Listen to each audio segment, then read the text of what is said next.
بسم الله الرحمن الرحیم. شروع کوم د پاک الله په نوم چې بخونکی او مهربانه دی. ګرانو عزتمندو درنو مشرانو همزولو کشرانو ورونو خویندو او زړه ته ډېر زیات رانږدې ګلالو ماشومانو د ټولو نه مخکې زه تاسو ټولو ته د لوی افغانستان د غورځنګ ګریټ افغانستان مومنټ له اړخه د زړه د اخلاصه د مینې نه ډک سلامونه پاکې هیلې او نیکې پیرزوینې وړاندې کوم. ملګرو د پښتنو د تاریخ په باره کې په تیر شوي ویډیو کې ما تاسو ته د نادرشاه افشار په باره کې خبرې کړې وې. زه نن دا کوشش کوم چې زه تاسو ته د زرغونې ابې د سترګو د تور او د ټول افغان ولس که هغه په آزاد افغانستان کې اوسي او که په محکوم افغانستان په کوزه پښتونخوا کې اوسي بابا د لوی احمدشاه بابا په باره کې د خبرو کولو جرأت کوم. احمدشاه ابدالي چې د سدوزو د سلطنت بانی دی د ملک محمد زمان خان زوی او د هغه ملک سدو په اولاد کې و چې هغه ته د شاه عباس اعظم د لوري نه د هرات او کندهار ترمنځ د سړک د یوې حصې د حفاظت ذمهواري سپارل شوې وه. ملګرو لکه څنګه چې په تیر شوي ویډیو کې دا خبره ما تاسو ته په ګوته کړې وه چې په کومو ورځو کې چې نادرشاه هرات محاصره کړی و نو په دغه جنګونو کې ذوالفقار خان او احمد خان دواړه وروڼه کندهار ته تښتېدلي وو او کوم وخت چې کندهار د نادرشاه لاسته راغی نو دا دواړه وروڼه هم د نادرشاه په خدمت کې پیش کړي شول. نادرشاه د هرات د جنګونو په وخت کې د ذوالفقار د شجاعت نه ډېر زیات متاثر شوی و. په دې موقع چې دا دواړه وروڼه ولیدل نو د دوی د شرافت او ظاهري خط و خال نه هم ډېر زیات متاثره شو او دا دواړه وروڼه هم د نورو ابدالي پښتنو سره د استوګنې په غرض مازندران ته ولېږل. ملګرو دغه وخت احمد خان د 1415 کالو یو هلک و خو هر کله چې نادرشاه هندوستان ته روانېدو نو احمد خان یې راوبللو او د مازندران د علاقې انتظام یې ورسپارلو. دا کار احمد خان په داسې ښه طریقه سرته ورسولو چې کوم وخت نادرشاه د هند نه بیرته راغی نو هغه د احمد خان په کارکردګۍ دومره خوشحاله شو چې دی د هغې پښتون فوج یو افسر مقرر کړو کوم چې د نادرشاه زړه ته ډېر نږدې و او د دې مینې په وجه د ایراني فوج او د هغوی د سردارانو د پښتنو او نادرشاه دواړو سره بغض او کینه پیدا شوې وه. ملګرو احمد خان د مضبوطې ارادې خاوند ډېر زړور خوږ زبانه او د خپل لوز او قول ډېر پابند و. دغه وجه وه چې د خپل قام سپاهیانو به د هغه سره ډېره مینه لرله او د هغه وینا به په سخت سترګو قبلوله. په احمد خان کې په خپله هم د حکم منلو عادت پروت و او په دې خوی هغه د نادرشاه زړه ته نږدې شوی و. دغه وجه وه چې نادرشاه به هر ګران کار احمد خان ته سپارلو او احمد خان به هغه په ډېره مینه او ښه طریقه سرته رسولو. ملګرو کوم وخت چې نادرشاه په خپله خوابګاه کې د خپلو ایراني سردارانو د لاسه قتل شو دغه وخت کې احمد خان د نادرشاه د بدل اخیستلو په غرض خپل فوج راجمع کړو او ازبکان هم خپل ملګري کړل او د ایراني فوج سره د جنګ اراده ښکاره کړه. ولې د نادرشاه د قتل په سازش کې د ایراني فوج ټول سرداران شامل وو او د ټول ایراني فوج سره مقابله کول د هغه دپاره ګران وو. په دې موقع احمد خان دا غوره وګڼله چې د نادرشاه د خزانې نه قیمتي جواهرات ترلاسه کړي چې په هغې کې کوه نور هم شامل وو او خپل وطن ته لاړ شي. چنانچې د پښتنو ټول فوج د کندهار په نیت باندې روان شو. د نادرشاه تر مرګه پورې د دې فوج کماندار اعلی نور محمد خان علیزی و. د نادرشاه په وخت کې که ټولو پښتنو نور محمد خان علیزی د کماندار اعلی په ډول تصمیم کړی و نو د دې وجه دا وه چې دغه وخت نادرشاه د دوی بادشاه او د شاهي منظمت په لړ کې دوی ټول یو شان او د نور محمد خان حیثیت د نورو پښتنو نه د پښتونولۍ په رنګ کې څه زیات نه و. ولې د نادرشاه د مرګ نه پس حالات بدل شوي وو. د اطاعت مرکز یعنی د باچا ذات د منځ نه وتلی و. دغه وخت دا ټول فوج آزاد و او د دې هر فرد د یو شان حیثیت خاوند و. نو په دې وخت کې دوی ته د نور محمد خان سرداري ښه نه ښکارېدله نو د هغه د مشرۍ نه ځان آزاد کړو. اوس د دې فوج حیثیت د یو شاهي فوج نه بلکې د یو قومي فوج او دوی هم په دې حیثیت کې کندهار ته راغلل. ملګرو د پښتنو د دې خاص فوج کوم لس سرداران چې نادرشاه مقرر کړي وو هغوی په خپلو کې صلاح وکړه او په دې خبره متفق شول چې زموږ د غلامۍ اصلي وجه زموږ په خپلو کې بې اتفاقي ده او د دې بې اتفاقۍ په نتیجه کې زموږ طاقت په خپلو کورونو جنګونو کې خرڅ شي او د دې باهمي اختلاف په وجه دشمن په موږ کې لارې وباسي. که چېرې موږ په خپلو کې اتفاق وکړو او په خپل منځ کې یکجهتي پیدا کړه نو دښمن په زور په موږ غلبه بیا نشي موندلی. د دې نه پس هغوی دا فیصله وکړه چې په هر دستور چې وي د ایران نه خپل تعلق پرې کول ضروري دي او د خپلې ازادۍ کومه موقع چې موږ ته په لاس راغلې ده د دې نه فایده اخیستل پکار دي. د دې مقصد د حصول په غرض دوی دا خبره غوره کړه چې د ټولو مشرانو په صلاح په خپل منځ کې یو سړی باچا کول پکار دي. ملګرو د باچا د انتخاب په غرض دې مشرانو د کندهار د علاقې د ټولو قومونو مشرانو ته دعوت ورکړ او په دې جرګه کې د ابدالیانو، غلجیانو، بلوڅو، هزاره او قزلباشو ټول مشران شامل شول. د بادشاه د انتخاب جرګه د کندهار سره نږدې د شیر سرخ بابا په مزار کې جمع شوه. ولې په دومره مشرانو کې چې د هرې قبیلې مشر به خپل ځان د نورو نه زیات ګڼلو د بادشاه منتخب کول څه اسانه خبره نه وه. پرلپسې په دې غرض 8 جرګې وشوې او په هره جرګه کې د هر سردار حق پیش شو او بحث پرې وشو. ولې تر اوسه پورې په دې جرګو کې د احمد خان د حق یادګیري نه هیچا ونه کړه او نه په خپله هغه خپل ځان ور وړاندې کړی و. په 9مه جرګه کې د حاجي جمال خان محمدزی په هکله ډېر سرداران مایل وو خو فیصله په دې جرګه کې هم ونه شوه ځکه چې ځینې طاقتور سرداران د حاجي جمال خان مخالف هم وو. په دې جرګو کې به صابر شاه نومې یو پرهیزګار او نیک سړی هم موجود و او هغه د احمد خان د سنجیده روي نه ډېر متاثر شوی و ځکه چې احمد خان تر اوسه د خپل ځان په هکله هیڅ هم نه ویلی. په 9مه جرګه کې چې هم څه فیصله ونه شوه نو صابر شاه پورته شو او دې سردارانو ته وویل چې د خدای لپاره دا جرګې پرېږدئ. احمد خان په تاسو کې د پاچاهۍ لایق دی. هغه یو ډېر زړور، سنجیده او د یخو دماغو خاوند دی او د پاچاهۍ د دې لوی ذمهوارۍ اوچتولو دپاره الله پاک پیدا کړی دی.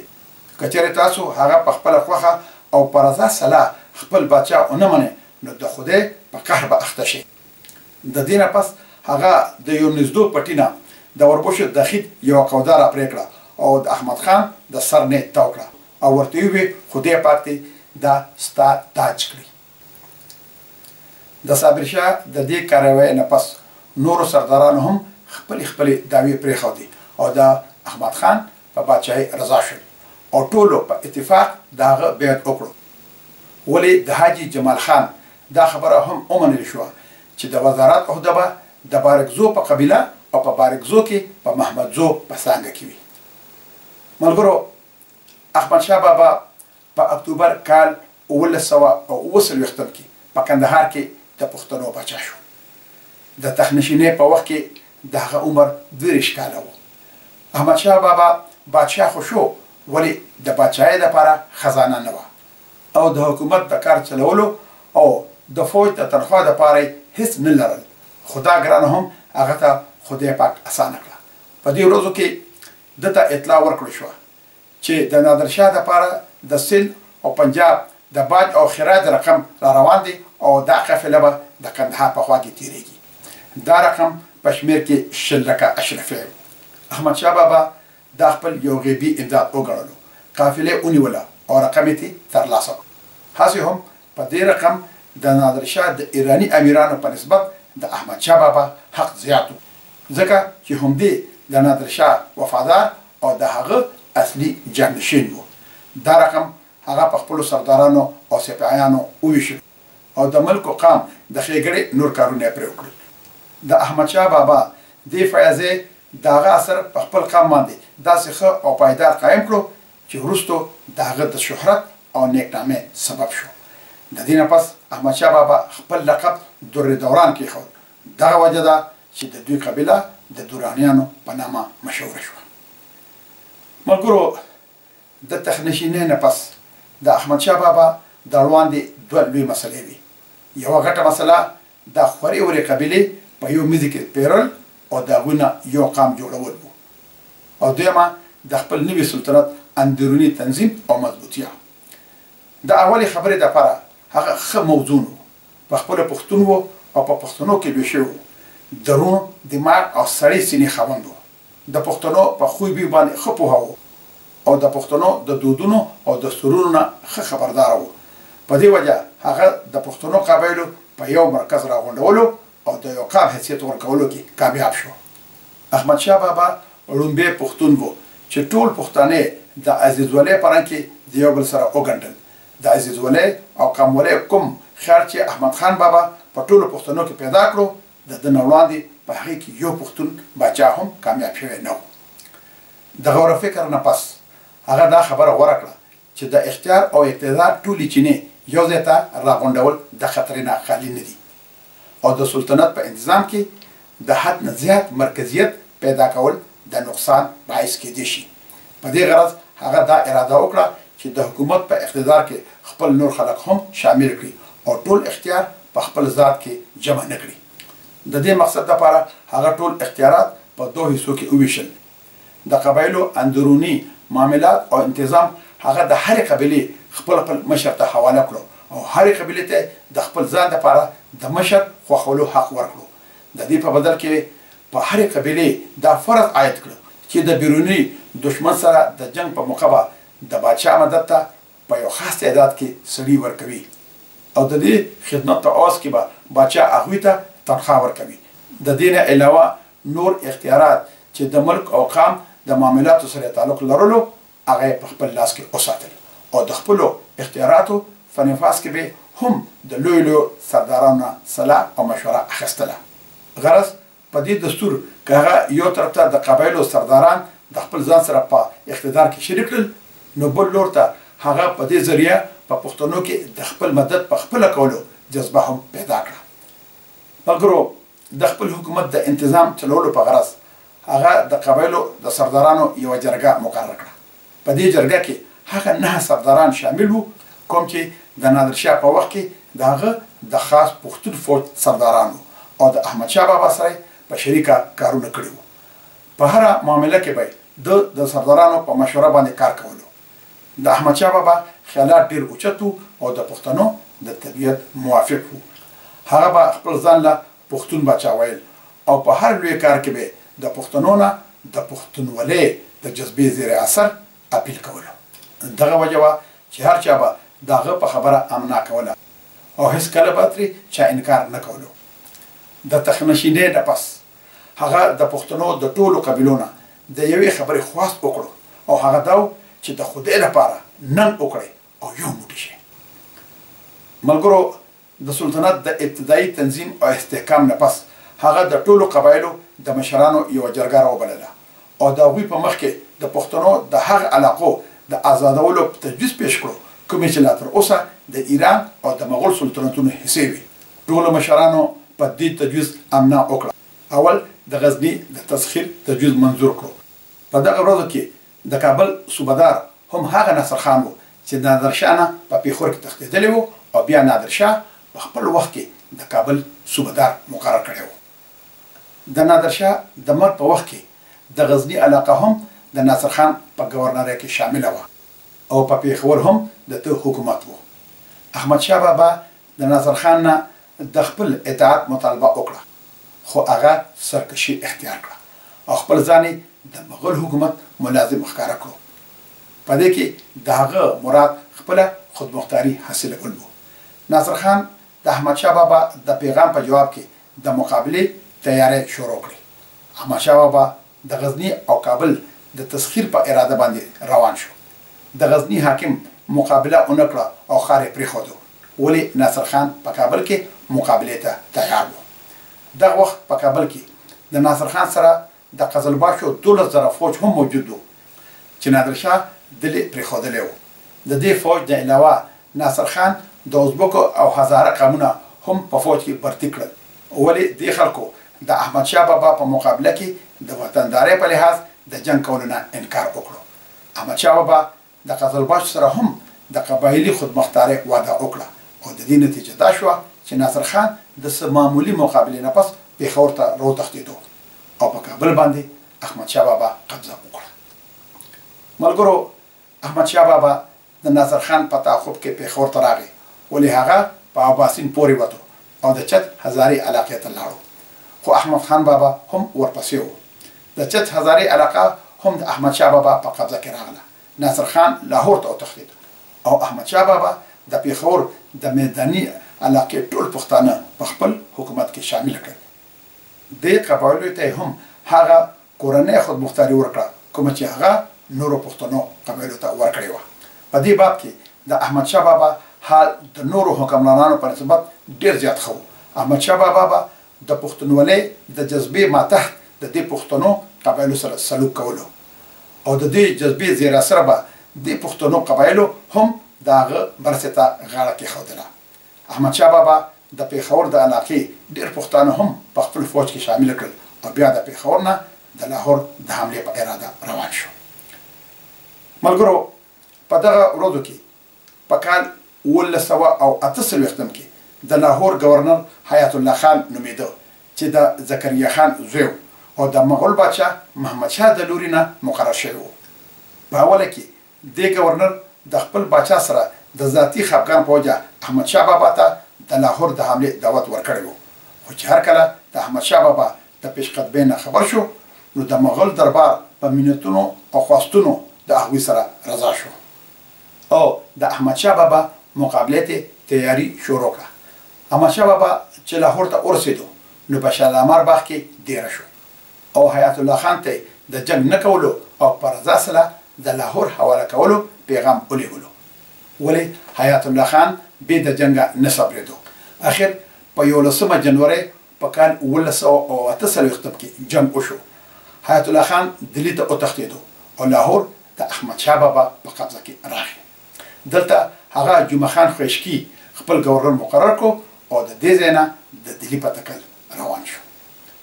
ملګرو، مغول بادشاه محمد شاه چې د دهلي په لور د احمدشاه بابا د پیشقدمۍ نه خبر شو نو دغه مقابلې ته د خپل زوی احمدشاه په ماتحتۍ کې یو لوی فوج راولېږلو او د احمدشاه بابا د ایسراولو په غرض د سوتلج سیند د ګودرونو په سمبالښت کې لګیا و. ولې احمدشاه بابا دوی له تیر ورکړو او چې دوی په ځان پوهېدل نو هغه بیا سرهند ته رسېدلی و او په قلعه قبضه کړې وه. اخر د مغولو او پښتنو ترمنځ د سرهند نه 10 میله لرې قطب په قبله د مانکپور په مقام جنگ وشو. په دې جنگ کې د پښتنو فوج 12,000 او مغول فوج د 80,000 نه هم زیات و. 10 ورځې د دواړو فوجونو ترمنځ واړه جنګونه جاري وو. په 10مه ورځ مغول فوج د یو عامې حملې نیت وکړو او سخت جنگ وشو. د حملې په ابتدا کې وزیر قمرالدین چې د مغول شاهزاده د احمدشاه اتالیک او د دې فوج نگرانو په ګولۍ باندې ولګېد او مړ شو. ولې د هغه زوی میر معین الملک چې په میرمنو هم مشهور و مغول فوج په ډېره زړورتیا او استقامت وجنګولو. د بده مرغه د پښتنو په مګزین اور ولګېدو. په دې خبره احمدشاه بابا پر څوکېدو مجبور شو. دا د مغول فوج وروستی فتح وه چې د حالاتو د موافقت په وجه د هغوی نصیب شو. خو مغول فوج د پښتنو د هیبت نه داسې بوږنېدلی و چې د خپل کثرت فوج او فتح باوجود د پښتنو تعقب ته غاړه کېنښوده او دلی ته واپس شو. احمدشاه بابا په واپسۍ کې په ډیرجاتو، شکارپور او ملتان کې خپل حاکمان مقرر کړل او د ژمي په موسم کې کندهار ته ورسېد. ملګرو، د کال 1951 په پسرلي کې احمدشاه بابا د هرات د تسخیر اراده وکړه. ولې دغه وخت هغه ته د خپل قتل د یو سازش پته ولګېدله. د دې سازش مشر هغه نور محمد علیزی و چې د نادرشاه په وخت کې د پښتنو د خاص فوج سپهسالار و او د نادرشاه د مرګ نه پس د دې لوی عهدې نه لرې کړی شوی و. دې سړي د احمدشاه بابا سره ډېره کینه ساتله او په دې کوشش کې لګیا و چې په څه چل چې احمدشاه بابا د منځ نه لرې کړي او د پاچاهۍ اختیارات په خپل لاس کې واخلي. په دې مصلحت کې هغه د ځان سره نور سرداران هم ملګري کړي وو. دا ټول هغه سردارانو چې د احمدشاه بابا سره بغض لرلو خو نور محمد خان او د هغه ملګري د قدرت او حکومت د ټولو وسیلو نه غافل وو. د دې سازش راز څرګند شو. دا جرم چونکې لوی جرم و، په دې وجه نور محمد خان او د هغه ملګرو ته د قتل سزا ورکړل شوه او دا لومبي پښتانه وو چې د احمدشاه بابا په دور حکومت کې ووژل شول.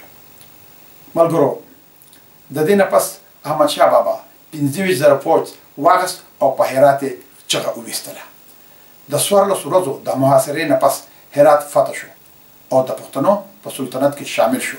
احمدشاه بابا بیا د مشهد د تسخیر په تکل روان شو. په مشهد کې د نادرشاه نوسي شاهرخ کامران حکمران چې په دغه ورځو کې د سیستان د یو سردار میر عالم د لاسه هم په دې ښار کې قید و. د تربت شیخ جان په مقام احمدشاه بابا او د میر عالم ترمنځ جنګ وشو چې احمدشاه بابا پکې بریالی شو. په مشهد د احمدشاه بابا قبضه شو. د قبضې نه پس احمدشاه بابا شاهرخ میرزا د قید نه راوښکلو او د هغې ډېره منځنه وکړه او د مشهد حکومت هم هغه ته په حواله کړو او د نیشاپور په تسخیر روان شو. د دې ښار خلکو د ښار دروازې بندې کړې. ښار محاصره شو. ولې دا محاصره ډېره اوږده شوه او احمدشاه بابا په واپسۍ مجبور شو. په لاره د موسم د ناکړدو د لاسه د هغه فوج ته لوی زیان ورسېدو او د نیمې نه زیات سپایان یې تباه شول.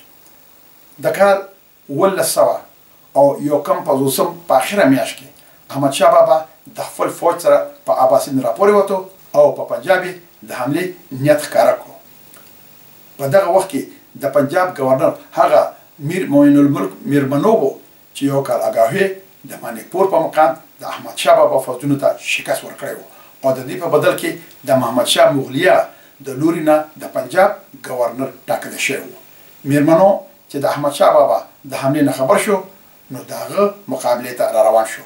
ولې د طرفینو د خط و کتابت په نتیجه کې د مغول حکومت د طرفه د 14 لکو روپو خراج ادا کولو لوظ وشو او احمدشاه بابا د جنګ نه بغیر کندهار ته روان شو. د دې نه پس احمدشاه بابا نیشاپور هم فتح کړو او د کال 1951 تر اخره پورې هغه د ایرانی خراسان یو لوی حصہ په خپل سلطنت کې شامل کړه. هم په دغه ورځو کې د هغه امیرانو بلخ او بدخشان یعنی د موجوده افغانستان ټولې قطبي علاقې فتح کړې. ملګرو، په کومو ورځو کې چې احمدشاه بابا د خراسان په معاملاتو کې مصروف و، میرمنو د پنجاب گورنر د هغه د مصروفیاتو نه دا فایده واخیسته چې د مقرر باج او خراج د رقم په ادا کولو کې ټیل جت شروع کړ. په دې وجه د کال 1951 په اخر کې احمدشاه بابا بیا د پنجاب د حملې اراده وکړه. ولې اولې د خپل یو قاصد په ذریعه د میرمنو نه د خراج د ادا کولو مطالبه وکړه، خو خبره روغه نه شوه. میرمنو د احمدشاه بابا مقابلې ته د لاهور نه را روان شو او د لاهور نه 25 میله پورته د راوي سیند په غاړه دیره شو. ولې احمدشاه بابا د میرمنو د مقابلې نه ځان بچ کړو او دغه د فوج په شای لاهور ته ځان ورسولو او په شالمار باغ کې ډیره ونیوله.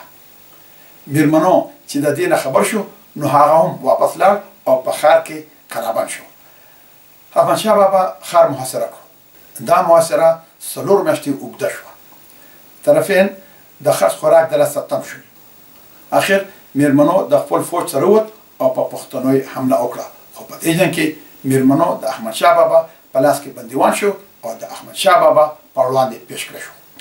احمدشاه بابا د میرمنو نه تپوس وکړو چې که زه ستا په لاس کې ګیر شوی وي نو تا به زما سره کوم سلوک کړی و.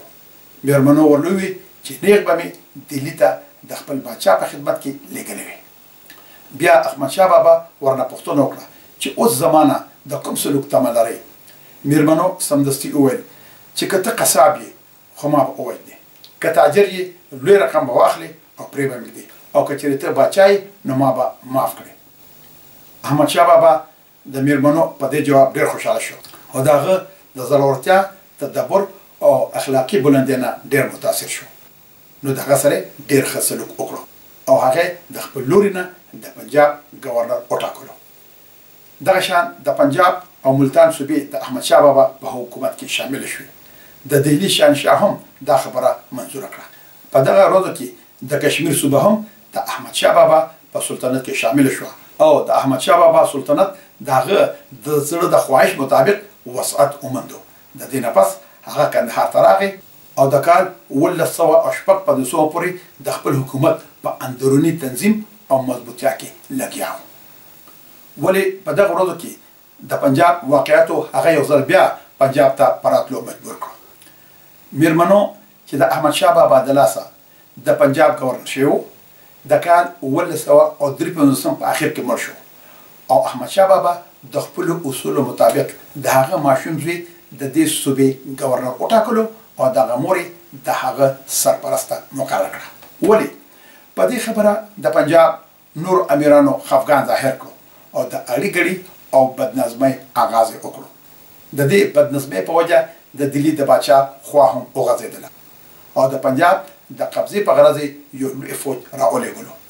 په لاهور یې قبضه وکړه او یو چالاک فسادي بنیادم الدین ابیګ د دې صوبې گورنر وټاکلو.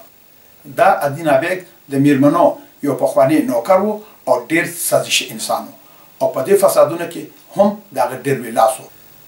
الدین ابیګ د میرمنو کونډه ښځه قید کړه او دلی ته ولېږله. احمد شاه بابا چې د دې بېلوزۍ نه خبر شو نو سمدستي په لاهور باندې راوخت او الدین ابیګ هډو سره مقابله ونه کړه او په مخه دلی ته وتښتېدو. احمد شاه بابا هم د پسې دلی ته روان شو. مغول شهنشاه په دې ورځو کې د خپلو امیرانو په لاس کې یو ګوډاګی و. عام ولس د بد عمله امیرانو د لاسه تر پوز راغلی و. د حکومت د اقتدار معنی نړېدلې وي او هسې د شپنون پاتې و چې احمد شاه بابا د دلی نه د 100 میلو په فاصله ورسېدلو. دغه وخت د دلی دربار امیرانو د روغې په نیت د میرمنو هغه کونډه ښځه احمد شاه بابا ته د جرګې په ډول راولېږله. ولی احمد شاه بابا د دې بېعزتۍ او کړاو تاوان وغوښتلو او چې دا ور نه کړی شو نو هغه وړاندې شو او په جنوري 1950 کې په دلی قبضه وکړه. په دې موقع د احمد شاه بابا سپاهیانو دغه د مرزۍ نه قطعي خلاف د دلی د خلکو کورونه ولوټل او د دې سپاهیانو د لاسه د دلی ولس ته هم هغه تکلیف ورپېښ شو کوم چې 18 کاله اګاهو دوی ته د نادر شاه د فوج نه رسېدلی و. ملګرو احمد شاه بابا په دلی کې اټال شو او د ده یو سردار جهان خان د بالمګړ قلعه فتح کړه او د متري ښار یې ولوټلو. بیا د اګرې په لور روان شو. ولی په اګره کې جهاد قوم د ده سخته مقابله وکړه او جهان لودي په دوی بری ونه موندو. د دلی د استوګنې په دوران کې احمد شاه مغول خپل لور د احمد شاه بابا زوی شهزاده تیمور ته په نکاح ورکړه او د خپل لور په داج کې د پنجاب او د سند صوبې هم ورکړې او دغه شان په دې صوبو د احمد شاه بابا قبضه مغول حکومت په خپله ومنله. د دې نه پس احمد شاه بابا کندهار ته روان شو. د تلو نه مخکې د میرمنو یو ورور د شهنشاه دلی وزیر مقرر کړو او د سند او پنجاب حکومت یې خپل زوی شهزاده تیمور ته ورکړو او سردار جهان خان یې د هغه وزیر کړو. ملګرو د اورنګزیب عالمګیر د وفات نه پس مغول حکومت په ډېره توندۍ د زوال په لور باندې روان و. په دې زمانه کې فوج په سیاسي معاملاتو کې تر ډېره حده دخل انداز شوی و او د اورنګزیب د جانشینو د قسمت واګې د فوجي امیرانو په لاس کې وي. دا امیران د خپلې بدعملۍ او بد اخلاقۍ له کبله په خپل منځ کې د یو بل وینو ته تږي ناست وو. د فوجي امیرانو د دې خودغرضۍ او بې اتفاقۍ په نتیجه کې د حکومت اقتدار ته ډېر لویه صدمه ورسېدله.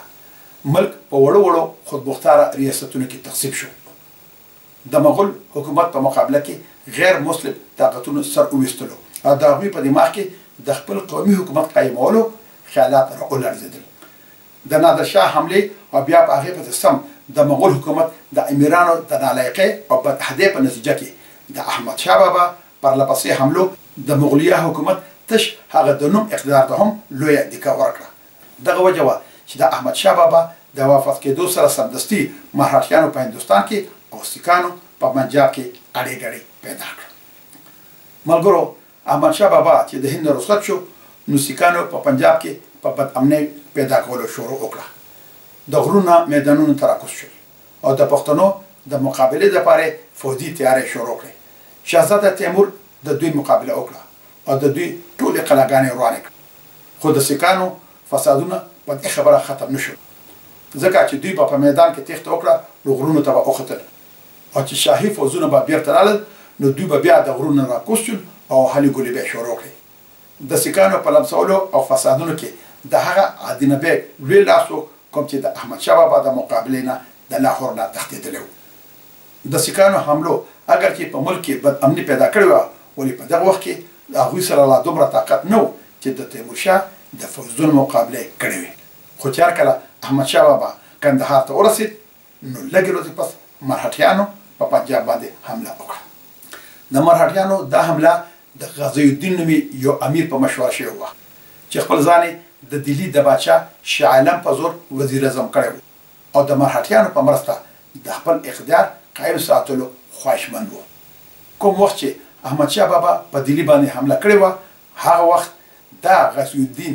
د احمد شاه بابا د ویرې تښتېدلی و او د مرهټیانو خوا یې نیولې وه ملګرو مرهټیانو په پنجاب قبضه وکړه ځکه چې په تیمور کې د دوی د مقابلې توان نه و تیمور د خپل فوج سره په اباسین راپورې وته او کندهار ته راغی احمد شاه بابا چې د مرهټیانو د دې ګستاخۍ خبر شو نو هغه د دوی مقابلې ته ځان سمولو چې دغه وخت کې یو بله واقعه پیښه شوه دا د نصیر خان چې د بلوچستان حکمرانو د بغاوت واقعه وه د احمد شاه بابا او نصیر خان ترمنځ تعلقات ډېر خوشګوار وو دا سردار په هغې جرګه کې هم شامل و کومه چې په اول ځل د باچا د انتخاب په غرض غونډه شوې وه نصیر خان د احمد شاه بابا د باچا کېدو سره هم پوره اتفاق ظاهر کړی و او د دې نه علاوه د هندوستان په درې وړو حملو کې هم د احمد شاه بابا ملګری او ښه وفادار و ولې چې مرهټیانو په پنجاب حمله وکړه نو دغه وخت نصیر خان هم د خپلې وفادارۍ نه وړېدو او د خپلې خودمختارۍ اعلان یې وکړو او چې کوم وخت دا خبر احمد شاه بابا ته ورسېدو نو هغه یې هډو منلو ته تیارېدو نه دغه وجه وه چې د جنګ نه اولې هغه ته پیغام ولېږلو دا پیغام د احمد شاه بابا د لوی وزیر شاه ولی خان په ذریعه باندې واستولی شو خو نصیر خان صلح خوښه نه کړه او شاه ولی سره جنګ غوره کړو د دواړو فوجونو په منځ کې د مستوون په موقع باندې جنګ وشو په دې مقابله کې شاه ولی تېښته وکړه خو نصیر خان د هغه تعقیب ونه کړو او په مستوون کې پاتې شو د احمد شاه بابا لپاره دا ډیره د بدناموسۍ او لوی زیان خبره وه نو هغه پخپله د نصیر خان مقابلې ته روان شو او د هغه په کمپ یې حمله وکړه نصیر خان د قلات نه په شا شو او احمد شاه بابا هم ورپسې و او ښار یې محاصره کړو دا محاصره ډیره اوږده شوه او د احمد شاه بابا د زغم نه بهر شوه دغه وخت احمد شاه بابا هم په هغه شان ګرانه کې ګیر شو څرنګه چې نادرشاه د کندهار د محاصرې په دوران کې ګیر شوی و د احمد شاه بابا دا تلوسه وه چې دا خبره زر ته زره فیصله شوې او د مرهټیانو مقابلې ته وزګار شوې ولې بل طرف ته نصیر خان هم په خپل هوډ ټینګ ولاړ او د محاصرې په اوږدوالي او سختو سکار نه و اخر فیصله داسې وشوه چې نصیر خان د احمد شاه بابا بادشاهي په ځان باندې ومنله او دا وعده هم وکړه چې د بیروني دشمن په مقابله کې به د باچا د امداد لپاره یو خاص فوج ورکوي او د دې فوج اخراجات به د باچا په ذمه وي او د بلوچو د دې فوج نه به په کورونو جنګونو کې کار نشي اخیستی د دې په بدل کې به نصیر خان د شاهي خراج نه معاف وي د معاهدې د مضبوطیا په غرض احمد شاه بابا د نصیر خان ورېره هم په نکاح کړه او چې دا فیصله وشوه نو احمد شاه بابا کندهار ته لاړ او هلته ضروري کارونه سم کړل او بیا د بولان په لاره باندې رووت او پېښور ته راغی د قلات د محاصرې په دوران کې احمد شاه بابا سلکشن فوج د خپل یو سردار نور الدین په متحده کې د پنجاب په لور باندې په دې غرض لېږلی و چې د دښمن مخه وخي خو دې فوج د مرهټیانو د بې شمېره فوج سره مقابله سودمنه نه وه ګڼلې او په وزیرآباد کې اټال شوي وو احمد شاه بابا په ډېره توندۍ په اټک پورې وته او د خپل فوج سره یو ځای شو او بیا د شمالي پنجاب په علاقه کې وړاندې لاړ او د سهارنپور سره نږدې په جمنه ورپورې وته دلته د هغه په خدمت کې نواب نجیب الدوله چې د روهیلي یوسفزو پښتنو سردار و او حافظ الملک نواب رحمت خان چې په خټه بړیس پښتون و حاضر شول او احمد شاه بابا د دوی په ملګرتیا کې د دلی پر لور باندې کوچ وکړو ملګرو د احمد شاه بابا د راتلو خبر چې د مرهټیانو تر غوږه شو نو د هغوی یو لوی فوج په جمنا راپورې وته او د دلی سره نږدې د بهرلې په مقام د مرهټیانو او پښتنو مقابله وشوه. په دې جنګ کې د مرهټیانو یو لوی سردار تاجی پټیل قتل شو او نور فوج د جنګ کلمې یو سردار په ماتحته کې تېښته وکړه. د دې فوج د کومک دپاره د مرهټیانو یو بل فوج د ملهار راو هولکر په ماتحته کې راغلو، ولې دا فوج هم د پښتنو د لاسه تاله ترغه شو او په تېښته مجبور شو. ملګرو، احمدشاه بابا د دې نه پس د خپلو هندوستاني پښتنو مرستیالو نوابانو په ملګرتیا کې دهلي ته لاړ. غازي الدین وزیر چې د احمدشاه بابا د راتلو خبر شو، نو هغه ویرې واخیستو او د سورجمل جاټ سره په اګره کې پناه واخیسته. احمدشاه بابا په دلی باندې قبضه وکړه او د علاقې انتظام درست کړ. بیا په دلی کې سلیکشن فوج پرېښود او د نور فوج په مدد د ګنګا او جمنا سیندونو ترمنځ ټوله علاقه فتح کړه او د دلی نه 3 میله لرې د انوب ښار پورې ورسېدو او د برسات د تیرولو په غرض د خپلو فوجونو سره هم دلته دېره شو. په دې مقام د فرخ آباد نواب احمد خان بنګښ هم د خپل 6,000 فوج سره دغه په خدمت کې حاضر شو او د اود نواب شجاع الدوله هم د 10,000 فوج سره راورسېد او د شاه په کومک باندې ودرېدو.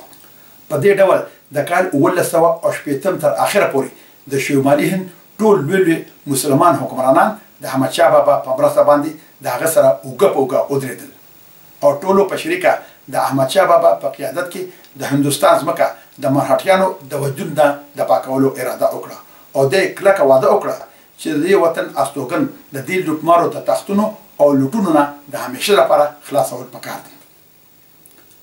ملګرو، د مرهټیانو د دې ذلیل شکستونو نه چې کوم وخت د مرهټیانو پیشوا په پونا کې خبر شو، نو هغه د ډیره قهره لکه د مار توره تور شو او قسم یې وکړو چې تر څو احمدشاه نه د دې شکستونو بدل وانخلم او د دلی تخت خپل لاس ته رانه وړم، نو د هغې پورې به ارام ونه کړم. په دې غرض هغه عین د برسات په موسم کې یو عظیم فوج د خپل زوی بسواس راو او د خپل یو تربور صدا ایشور باو په ماتحته کې د دلی په لور باندې راولېږلو. د دې فوج سره د ابراهیم خان کردي په ماتحته کې لویه توپخانه هم وه او چې څه وخت دا فوج اګرې ته راورسېدو، نو سورجمل جاټ هم د خپل 10,000 فوج سره د دوی ملګری شو او په لاره کې ډېر راجپوت هم دوی سره شامل شو. دا فوج چې ماترې ته راورسېدو، نو غازي الدین هم ورسره شو او بیا په ډېر شان و شوکت کې د جنګو او ملحراو د فوجونو سره یو ځای شو. په دې ورځو کې احمدشاه بابا د جمنا په بله غاړه باندې پروت و. د برسات په وجه په سیند پورې وتل ګران و، ځکه دغه وخت مرهټیانو په دهلي حمله وکړه. په دهلي کې د احمدشاه بابا د لوري نه یعقوب علي خان مامنځي د سلیکشن فوج سره موجود و. د هغه دپاره د مرهټیانو د دې مچمېږو مقابله ګرانه وه او دغه شان په ښار د مرهټیانو قبضه راغله. د دلی ښار دوی بیا ښه لوټ کړو. د دلی نه پسې په کنجپوره هم حمله وکړه. دلته هم د پښتنو سلیکشن فوج د نواب نجابت خان په ماتحته کې موجود چې په ډېرې بهادرۍ سره د مرهټیانو مقابله وکړه او ټول ووژل شول.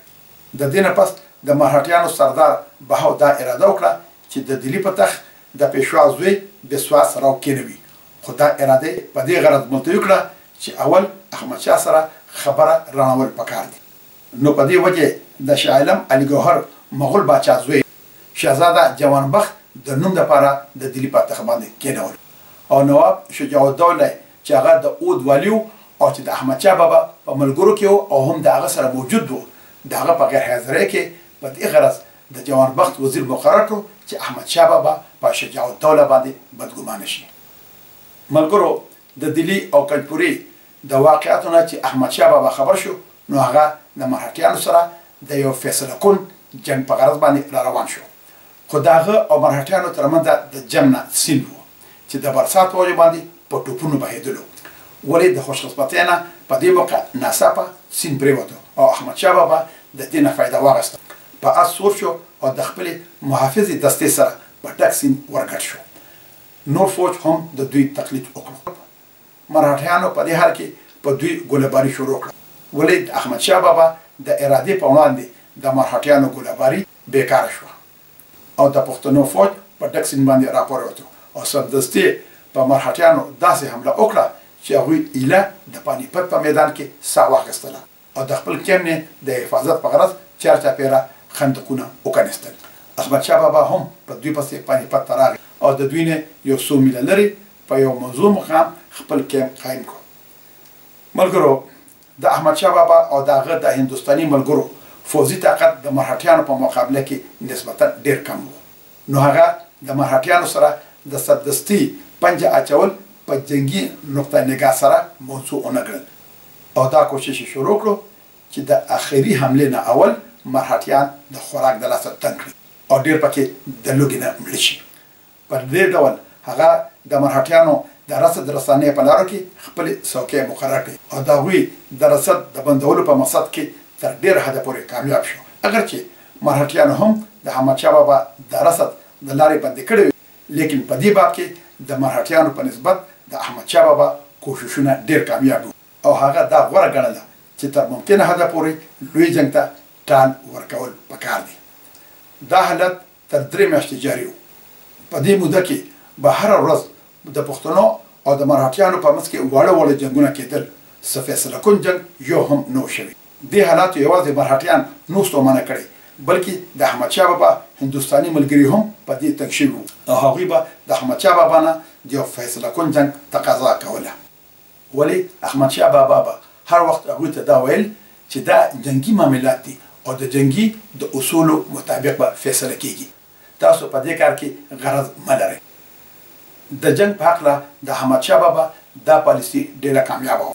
ښاغلی قاضي عطاالله خان مرحوم د یو انګریز مورخ الفنسټن په حواله وایي اگر چې د دورانیانو فوج هم د خرڅ خوراک د لاسه ډېر زیات تنګ و ولې د احمدشاه د صبر بیدارۍ او تحمل په وجه به ډېر مشکلات حل کېدل او چونکې د ټول لښکر په هغه باندې اعتماد و او هغه به د خپلو هندوستاني ملګرو سره د ډېرې نرمۍ او خوش اخلاقۍ سلوک کولو. په دې وجه د هغه په کیمپ کې هیڅ قسم بې ارامي او بدلي نه پیدا کېده مګر د ده په مقابله کې د مرهټیانو فوج و چې د جنګ د مصیبتونو نه بې حوصله شوي ځکه چې هغوی به د دې ټولو مصیبتونو او کړاوونو الزامونه په خپلو کماندارانو لګول. ملګرو، د مرهټیانو لښکر یوازې د خوراک د لاسه تنګ نه و بلکې د دوی په کیمپ کې د غلاظت او ګندګۍ هم ډېره پرېوانې وه او د دې د لاسه هم دوی ډېر زیات تنګ شوي وو. دا وجه وه چې د مرهټیانو سردار بهو څو ځله د نواب شجاع الدوله په ذریعه د صلح کوشش وکړو ولې هر ځل به دا کوشش د نجیب الدوله په وجه ناکامیاب شو. هغه به دا ویل چې د شاه دراني د تلو نه پس به مرهټیان په قبرونو کې هم زموږ هډوکي پرېنږدي او د دې نه علاوه بله لار نشته چې یا به مرهټیان زموږ د لاسه تباه شي او یا به په دې کوشش کې موږ پخپله تباه شو. د نواب نجیب الدوله دا خبره بالکل درست وه.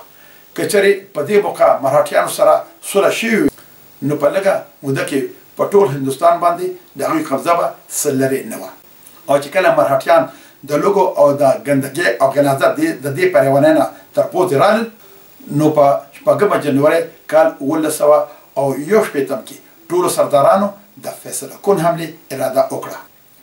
دا وخت د مرهټه فوج سالار اعلی بهاو په نیمه شپه کې په خپل لاس او په خپل قلم په یو پرځا شجاع الدوله ته دا پیغام راولېږلو: اوس پیاله جې تر جې ډکه شوه او یو څاڅکی پکې هم نه ځایږي. که درنه څه کېدی شي نو دغه وخت ولې اوس اوبه د ورخه اورېدلې دي. د دې خط سره سم شجاع الدوله ته د خپلو مخبرانو د لوري نه هم د مرهټه فوج د پیشقدمۍ خبر را ورسېدو. شجاع الدوله سمدستي د احمدشاه بابا خیمې ته روان شو. دغه وخت احمدشاه بابا اوده و او د هغه اس زین کړی تیار د خپلې خیمې نه بهر ولاړ و. شجاع الدوله باچا ته د مرهټیانو د پیشقدمۍ اطلاع ورکړه. باچا سمدستي په اس سور شو او د شجاع الدوله سره د کیمپ نه بهر راووتلو. دغه وخت د یو نوکر په لاس کې چیلم و. باچا به چیلم څکلو او د شجاع الدوله سره به خبرې کولې. باچا په خپلو سترګو هم د دشمن فوجونه ولیدل. بیا یې خپل لښکر ته د تیارېدو حکم ورکړو. دغه وخت وروستی پهر په دې وخت کې دواړو لښکرو د جنګ لپاره ځانونه تیار کړل. په 9 جنوري په کال 1961 سحر وختي د مرهټیانو سالار بهاو د خپل لښکر ترتیب مکمل کړو. په خپله په هاتي سور شو او په ډېره دبدبه کې خپل فوج ته د حملې حکم ورکړو. او په حواله حمله کې د مرهټیانو فوج د پښتنو په ښي اړخ ورننوتو او ډېر وړاندې شول او نږدې وه چې ګټه یې کړې وي.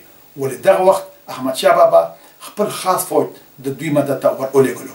دا د دې جنګ ډېر نازک وخت و. مرهټیان په ډېره بهادرۍ سره جنګېدل او که لږ شیان ټینګ شوي وي نو ګټه به یې کړې وه، ځکه چې دوی د پښتنو ښي اړخ رالاندې کړی و او ګس اړخ یې د دښمن سره په ټول برابر و. په دغه وخت کې د مرهټیانو سالار اعلی د پیشوا زوی بسواس راو جوبل شو. په دې خبره د مرهټیانو زړونه پرېوتل او د کرنل میلسن په الفاظو کې چې هر کله دوی د یو باچاهۍ د ګټلو په خیال جنګېدل نو دوی له پکارو چې په دې جنګ کې هیڅ کوتاهي نه وي کړې. لیکن د خپل سردار په مرګ د هغوی زړونه داسې مات شول چې په یو داسې وخت کې د هندوستان باچاهي پرېښوده چې بالکل د هغوی لاسته راغلې وه. د احمدشاه بابا دې خاص فوج د پښتنو د ښي اړخ او د منځ فوج ته ډېر قیمتي امداد ورسولو.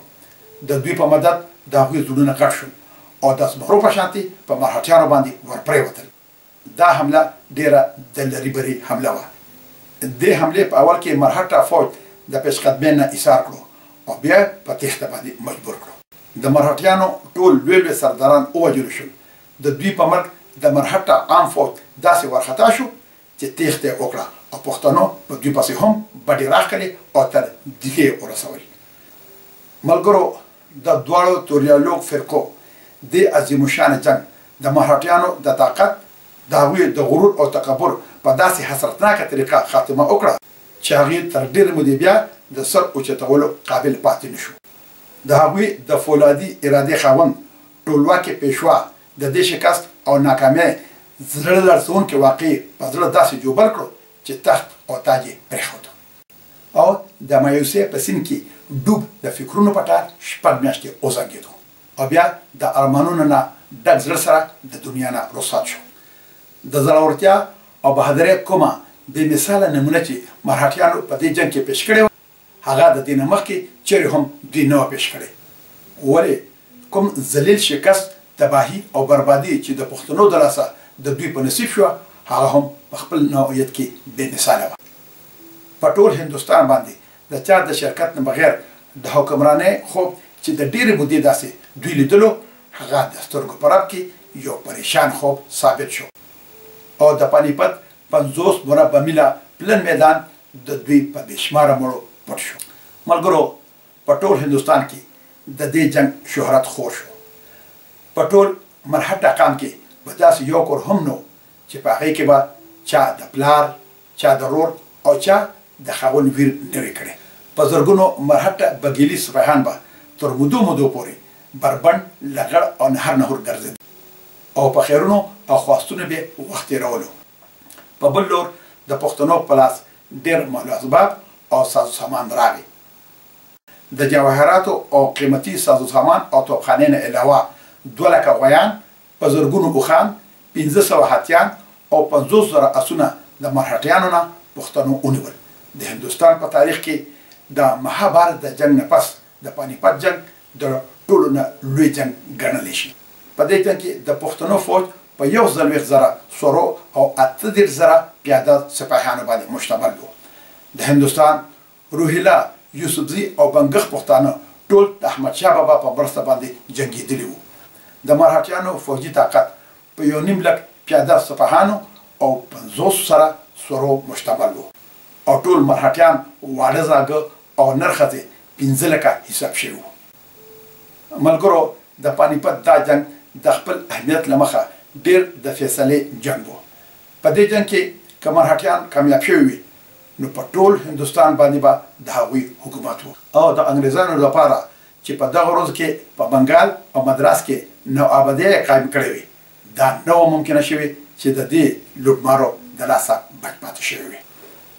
ولې ډېره موده پس چې مرهټیان بیا په جزوي طور د خپل اقتدار په حاصلولو کې کامیاب شول نو دغه وخت انګریزان دومره مضبوط شوي وو چې نه صرف د دوی دیکې زغملې وي بلکې هر دښمن ته دیکه هم ورکولی شوه.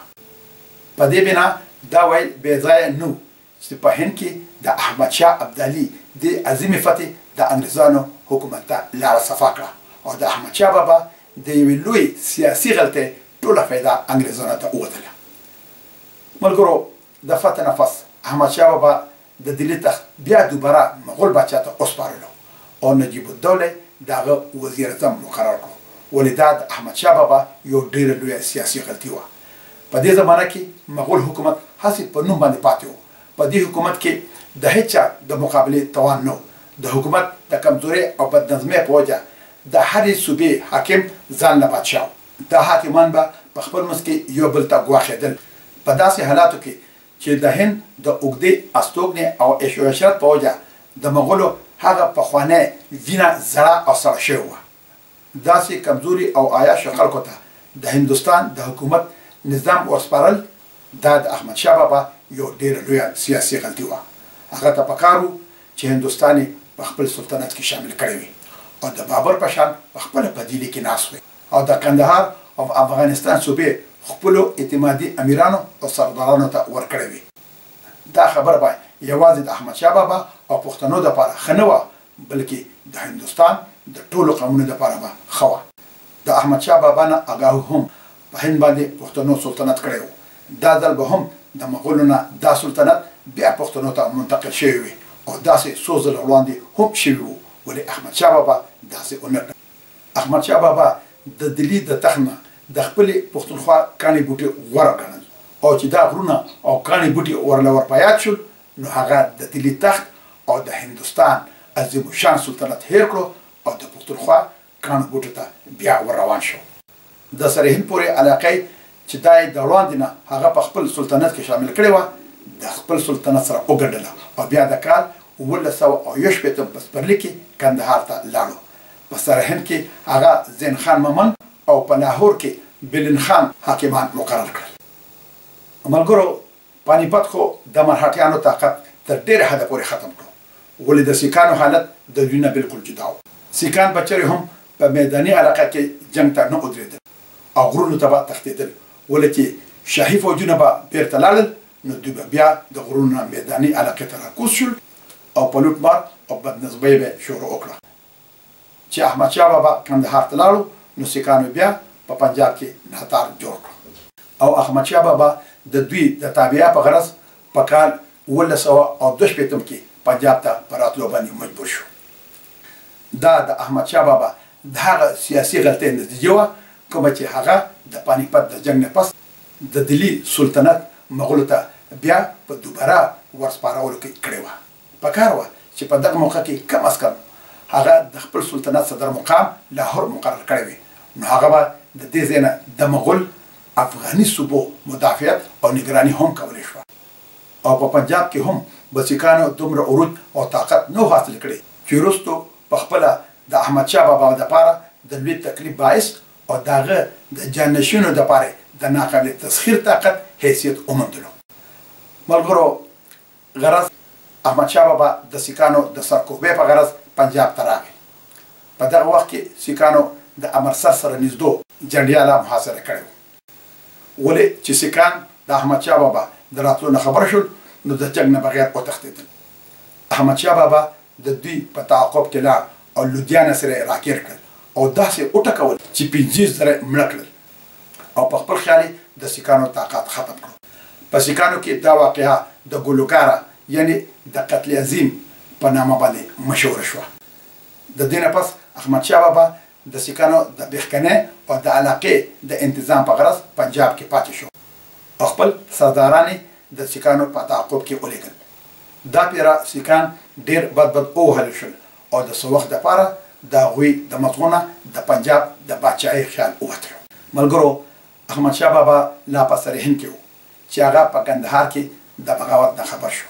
په دې وجه هغه په ډېرې تندې کندهار ته روان شو او په ډېر کړاو کندهار ته ورسېد ولې د رسېدو سره ټولې لانجې او کشالې زر تر زره اوارې کړ او په کال 1940 کې هغه د هرات په خوشا کې د ایماکو بغاوت سور کړ ولې سیکانو د احمد شاه بابا د تلو نه پس بیا سر راوچت کړو. 40,000 فوج جمع کړو او په سرهند حمله وکړه. په جنګ کې د سرهند حاکم زین خان ممن ووژل شو. دا ځل سیکانو د سرهند، قصور، مامیر، کوټلې ټولې علاقې ولوټلې او بې شمېره پښتانه یې ووژل. احمدشاه بابا چې د کندهار د محاصرې نه فارغ شو، نو د سیکانو په نیت بیا په کال 1908 کې پنجاب ته راغی. په پنجاب باندې د احمدشاه بابا د اخري حمله وه. دا ځل هم هغه د سیکانو ښه غوږونه تاو کړل، ولې دا پیره هغه د سیکانو سره د روادارۍ په پالیسۍ وچلېدو. په دې ورځو کې د سیکانو یو سردار چې الحماسین نومېده په یو جنګ کې گرفتار شو او د احمدشاه بابا په خدمت کې پیش کړی شو. احمدشاه بابا د دې سیک د زړورتیا، د قد، قامت او شکل و شباهت نه ډېر زیات متاثر شو او دې د سرهند حاکم مقرر کړو. دغه الحماسین وروستو د پټیالې د ریاست باني وګرځېدو، ولې د سیکانو شر دا ځل هم دفن شو. سیکان په دې باب کې ډېر سپین سترګي وو چې احمدشاه بابا بیرته لاړو، نو دوی بیا د غرونو نه راښکته شول او د رهتاس پورې ټولو علاقه یې ولوټله او په ټول پنجاب کې بدنظمي پیدا کړه. احمدشاه بابا بیا د پنجاب ته کار کولو چې په دې موقع په ایراني خراسان کې بغاوت وشو. دا بغاوت د شاهرخ میرزا زوی نصر الله میرزا کړی و، خو دا بغاوت د احمدشاه بابا زوی شاهزاده تیمور او د نصیر خان بلوچ په مرسته باندې ختم کړی شو. احمدشاه بابا په کال 1940 کې ناجوړه و. د هغه طاقت اوس ورځ په ورځ په کمېدو و او صحت یې په پرېوتو و. پرله پسې فوجکشو او په یو مخه محنت د هغه په صحت ډېر خراب اثرات کړي وو. اوس هغه د سلطنت کاروبار ته پوره توجه نشو ورکولی، نو هغه خپل ټول هغه سرداران را جمع کړل چې د حکومت په کار کې د هغه سره ملګري وو. په دې جرګه کې د خپل جانشین په ډول د خپل زوی تیمور نوم پیش کړو. دا تجویز د څه بحث نه پس ټولو امیرانو ومنلو او ټولو امیرانو شاهزاده تیمور سره د وفادارۍ قسمونه وکړل. د دې نه پس احمدشاه بابا د آرام په غرض د کوه سلیمان د غرونو په لړ کې د اسګزو په علاقه کې د توبه غره ته لاړ. دا ځای د کندهار په نسبت زیات سوړ او ابو هوا خوشګواره وه. دغه ځای د هغه بیماري زیاته شوه او آخر هغه د دې بیمارۍ نه په کال 1903 کې د مرغا په مقام د 15 کاله حکومت نه پس وفات شو. انا لله و انا الیه راجعون. احمدشاه بابا د ډېر پاکیزه او ښو خویونو خاوند و. هغه په لوس پوره او په معامله کې کړه. د پښتون ازادي او خوشحالي هغه د خپل ژوند مقصد ګرځولی و. د هغه په خیال کې هغه ټول خلک پښتانه چا چې به پښتو ویله او ځان ته به پښتون ویلو. د هغه لوی صفت دا و چې هغه د پښتنو ټول قبایل د قامولۍ او عزیزولۍ په تار کې وپېرل او د هغوی نه یو قام جوړ کړو. د هغه ساده او بې تکلفه ژوند د خلکو په زړونو کې د هغه مینه پیدا کړې وه. هغه ته به خلک ډېر په اسانتیا سره رسېدلی شول. د انصاف په وخت کې به هغه د چا مخ ملازه نه کوله او چرې به هم د هغه د فیصلې خلاف د شکایت موقع طرفینو ته نه پیدا کېدله. هغه په یو وخت هم د مختلفو پښتنو قبایلو سره خپل تعلق نو پرېښودلی. د قبایلو ترمنځ به د یو معمولي پښتون په حیثیت د هغوی د ماتو کړو فیصلې کولې. هغه به تل د پښتنو قبایلو نه د قامولۍ او عزیزولۍ په نامه د مرستې اپیل کولو او په دې کې به هغه همیشه کامیاب و. د هغه خپله ژبه او د ټول قام ژبه پښتو وه. د عزیزولۍ لفظ د هغه د زمانې یادګار دی. هغه د ډېر لوړ همت خاوند، مستقل مزاجه او مدبر بادشاه و. د خپلو کارنامو له کبله د اشیا په پاچاهانو کې خپل ځان له د ډېر عزت او احترام مقام پیدا کړو.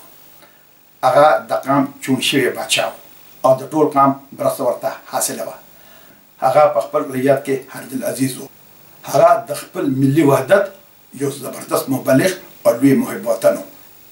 د وطن غرونه هغه د هندوستان په شاهي محلونو باندې غوره کړي وو. لکه چې وایي د دلي تختې روم څه را په یاد شي خو زما د خپلې پښتونخوا د غرو سرونه. هغه نه صرف یو بادشاه بلکې د پښتو ژبې یو ډېر ښه شاعر او علم دوست انسان و. د شعرونو یو دیوان هم موجود دی. هغه ته به د یو ولی الله په شکل باندې کتلی شو. مقبره تر اوسه پورې د عامو خلکو دپاره زیارتګاه ده. د خپل ذاتي اخلاقو او انتظامی قابلیت په وجه د هر چا د ستاینې وړ و او د کرنل میلسن په الفاظو کې هم هغه د هغې ښځې لایق دی کومه چې د هغه په قبر باندې ولاړه ده. احمدشاه بابا د یوې دبدبې خاوند و. په هغه کې داسې انصاف و چې زمري او بیزې به د هغه په وخت کې په یو ځای باندې اوبس کړي. د ده د فتوحاتو په اوازونو د دښمن غوږونه کاڼه شوي وو. هر هغه مورخ چې د احمدشاه بابا په هکله تاریخ لیکلی دی هغه د احمدشاه بابا د ذاتي اخلاقو او انتظامي قابلیت ستاینه کړې ده. په دې لړ کې ښاغلی الفنسټن داسې وایي چې احمدشاه بابا په ډېرې هوښیارتیا د یو لنډ تنګ سلطنت قایمولو په نسبت د یو وسیع سلطنت بنیادونه کېښول. د هغه د مرګ په وخت کې د هغه د سلطنت پوله قبله پر نورخاته د خراسان نه تر د سرهند پورې او د دریای جیهون نه تر سمندره غځېدلی و. د دې په سیسه د هغه خپله قبضه وه او څه د مختلفو عهدنامو په ذریعه د هغه په سلطنت کې شامل وي. او که چېرې د هغه په تجویزونو باندې عمل شوی وي نو په دې کې هیڅ شک نشته چې د هغه په دې عظیم سلطنت کې به یو پایدار او مضبوط حکومت قایم شوی. ولې د بدقسمتۍ نه د احمدشاه بابا د جانشین خوی خصلت د هغه د خوی خصلت نه بالکل بل شان و. او کوم طرز حکومت چې تیمور په خپل سلطنت کې جاري کړو دا د هغې وجه وه چې د دورانیانو طاقت اول په ځای ودرېد او بیا مخ په زوال شو. د ښاغلي الفنسټون د دې رای سره د نورو مورخینو هم اتفاق دی او دا واضح ده که چېرې د احمدشاه بابا نه پس د هغه زوی شهزاده تیمور د خپل پلار په لاره باندې روان او هغه پښتو او پښتونولي نه وه هېره کړې او د پښتنو سره خپل تعلق نه وي شلولی نو د دورانیانو دا وسیع سلطنت به دومره زر نو کمزوری شوی. احمدشاه بابا یو پښتون طبیعته او محب وطن بادشاه د خپل وطن سره چې د هغه څومره مینه وه نو هغه د هغه د دې شعرونو نه څرګنده ده.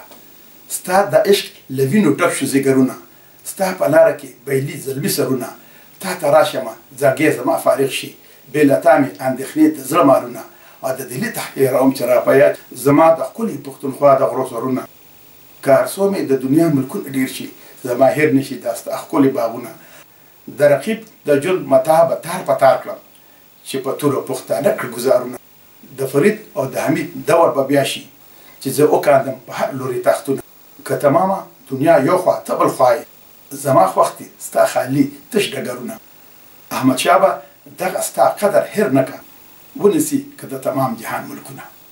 ملګرو اوس به په لوی الله سپارم تل دې وي پښتو تل دې وي پښتونولي او تل دې زموږ د پلار خوږ وطن لوی افغانستان د ازادۍ په هیله مشال خان ټکر